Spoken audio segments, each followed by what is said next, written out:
پاکستان میں توشہ خانہ کی کہانی عمران خان کے گھڑی بیچنے سے شروع ہوئی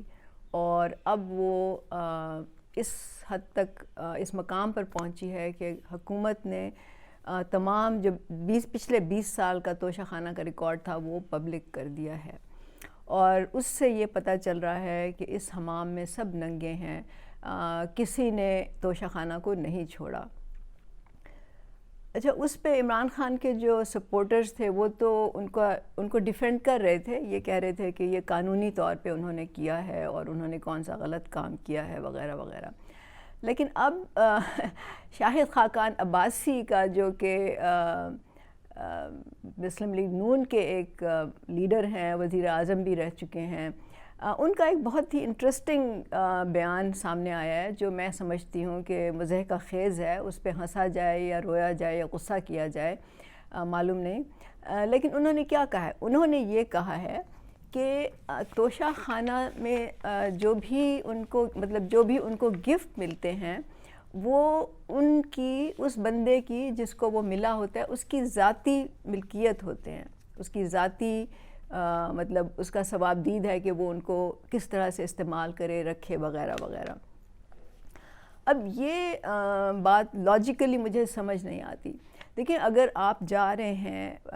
کہیں بھی جا رہے ہیں، کسی بھی فورم پہ، یا کوئی آپ کے پاس آ رہا ہے، آپ سے مل رہا ہے، آپ صدر ہیں، وزیر اعظم ہیں، جج ہیں، جرنیل ہیں، بیوروکریٹ ہیں، ایمبیسڈر ہیں، یا کوئی بھی آپ عہدیدار ہیں،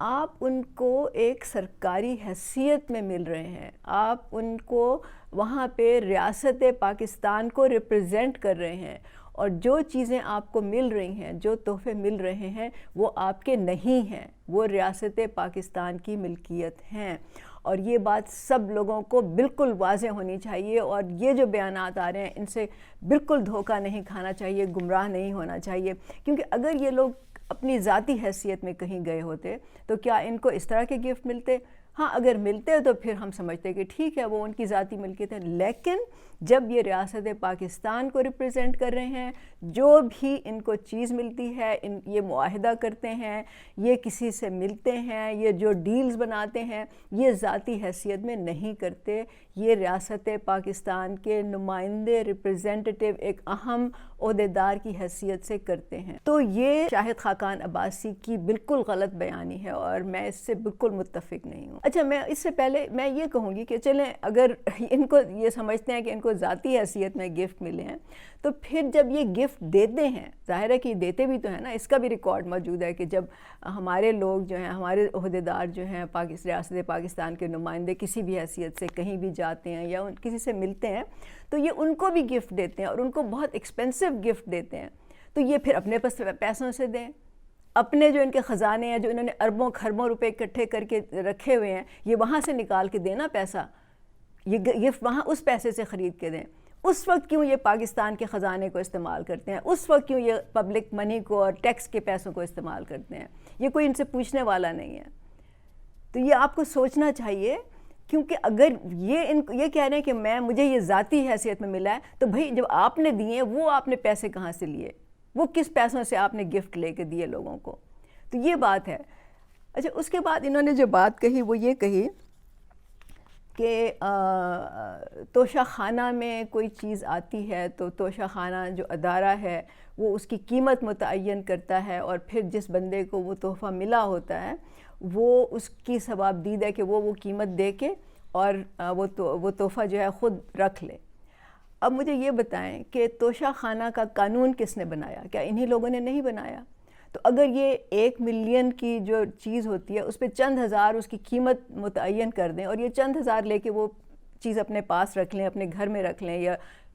بیچ دیں، یا جو بھی کریں، کیا یہ ان کا حق بنتا ہے؟ کیا یہ صحیح طریقہ ہے کہ توشہ خانہ میں جو چیز آتی ہے اس کی قیمت متعین کی جائے اس ادارے سے جو ادارہ انہوں نے ہی بنایا ہے؟ اس کا عوام سے کوئی تعلق نہیں ہے، عوام کی اس میں کوئی رائے شامل نہیں ہے، عوام سے کوئی پوچھا نہیں جاتا کہ یہ قانون کیسے بنائے جائیں اور ان چیزوں کا اب کیا کیا جائے۔ عوام کو تو ہوا تک نہیں لگنے دی جاتی۔ ابھی تک تو اس بات پہ بحث ہو رہی تھی کہ یہ پبلک ریکارڈ لایا جائے یا نہ لایا جائے، یہاں تک لوگ جو ہے وہ پوچھ رہے تھے، وہ عمران خان کے زمانے میں بھی یہ بات ہوئی تھی کہ جی توشہ خانہ کا ریکارڈ تو آپ دیں. اس وقت اگر عمران خان واقعی کچھ کرنا چاہتے تو وہ یہ ریکارڈ پچھلے 20 سال کا نہیں بلکہ 50 سال کا ریکارڈ نکال کے لوگوں کے سامنے رکھ دیتے اور کہتے یہ ہے اور میں نے یہ کیا ہے، اور اگر میں نے غلط کیا ہے تو میں اس کو مانتا ہوں اور میں وہ واپس کرتا ہوں،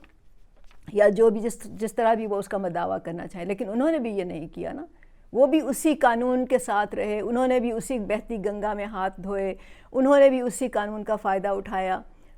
تو اب یہ جو سب لوگ جو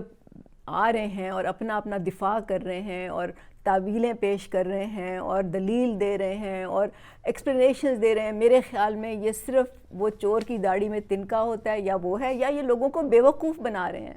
لوگوں سے مذاق کر رہے ہیں، لوگوں کو سمجھتے ہیں کہ یہ لوگ ان سے جو بھی آپ بات کہو گے یہ لوگ آپ کی بات مان لیں گے. اچھا، اس کے بعد جو آخر میں انہوں نے بات کی شاہد خاقان عباسی نے، انہوں نے یہ کہا کہ حکومت اگر سمجھتی ہے کہ میں غلط ہوں تو مجھ پہ مقدمہ کر دے. اب یہ ایک مضحکہ خیز بات ہے، ایک اور عجیب و غریب بات ہے، مجھ پہ مقدمہ کر دے. ایک طرف وہ کہہ رہے ہیں کہ یہ میں نے قانونی طریقے سے لیا اور میرا حق بنتا تھا، تو مقدمہ کس چیز کا؟ بھئی آپ مقدمہ کرو گے، عوام کے پیسے پھر ضائع کرو گے، جاؤ گے پیشیوں میں، آپ کی جو ہے وہ سیکیورٹی ہوگی آپ کی، اور جج ہوں گے اور عدالت لگے گی اور اس پہ پیسہ خرچ ہوگا، اور ہمیں پتہ ہے کہ اس کا رزلٹ کیا نکلے گا. اس کا رزلٹ یہی نکلے گا کہ جی شاہد خاقان عباسی نے تو سب کچھ جو تھا وہ قانون کے مطابق کیا، ان پہ تو کوئی الزام نہیں ہے اور آپ گھر چلے جائیں گے. آج تک کسی بھی سیاستدان پہ، جج پہ، جرنیل پہ، بیوروکریٹ پہ، بڑے عہدے پہ جو لوگ ہیں، کیا کسی پہ کوئی بھی الزام ثابت ہو چکا ہے یا نہیں؟ کیا کسی کو سزا ملی ہے یا نہیں؟ یہ ہمارے سامنے ہے. تو یہ یاد رکھیں کہ یہ ریاست اور اس کے قانون ان لوگوں کے قبضے میں ہیں، ان لوگوں کی ثوابدید سے بنتے ہیں. یہ آپ لوگوں کو ایک طرح سے دھوکہ بھی دیتے ہیں، بے وقوف بھی بناتے ہیں، اور ہم لوگ سادہ لوگ ہیں، ہمارے لوگ بالکل ان چیزوں کو پر غور نہیں کرتے، سمجھتے نہیں ہیں، اور اسی طرح یہ نظام جو ہے وہ چلتا جا رہا ہے. تو آپ جب یہ لوگ بات کرتے ہیں نا تو آپ ذرا سوچا کریں کہ یہ ٹھیک کہہ رہے ہیں یا غلط کہہ رہے ہیں. اگر آپ ان کی جگہ ہوتے تو کیا کرتے؟ ٹھیک ہے، بہت شکریہ.